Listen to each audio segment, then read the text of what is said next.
السلام علیکم ورحمۃ اللہ وبرکاتہ۔ میرے پیارے پیارے بچے کیسے ہیں؟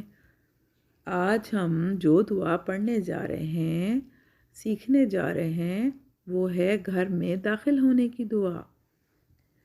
سب پیارے پیارے بچے میرے ساتھ پڑھیں گے، ٹھیک ہے؟ اس کو ہم اچھا سا یاد کریں گے اور اس کو جب ہم گھر میں داخل ہوں گے، انٹر ہوں گے تو پڑھا کریں گے۔ بسم اللہ ولجنا وبسم اللہ خرجنا وعلى اللہ ربنا توکلنا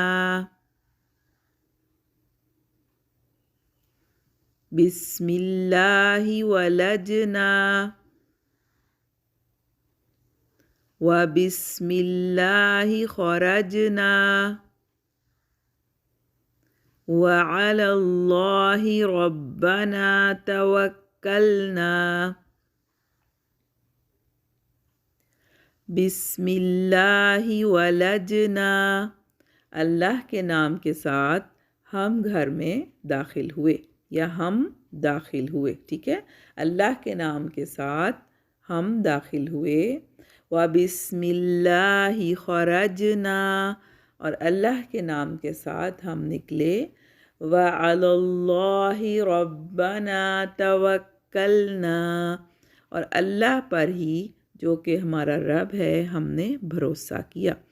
In the name of Allah we enter, and in the name of Allah we leave, and upon our Lord we place our trust۔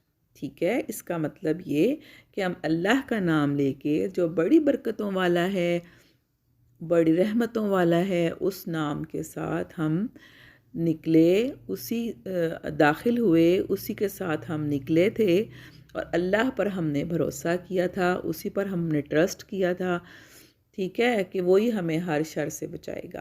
اچھا، اب اس دعا کو پڑھنے کا کیا فائدہ ہے؟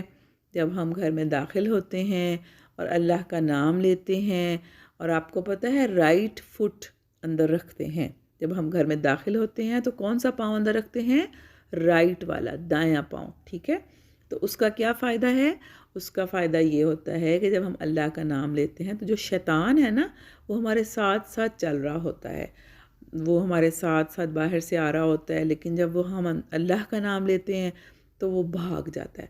اگر ہم اللہ کا نام نہ لینا تو بھی ہمارے ساتھ گھر میں داخل ہو جاتا ہے۔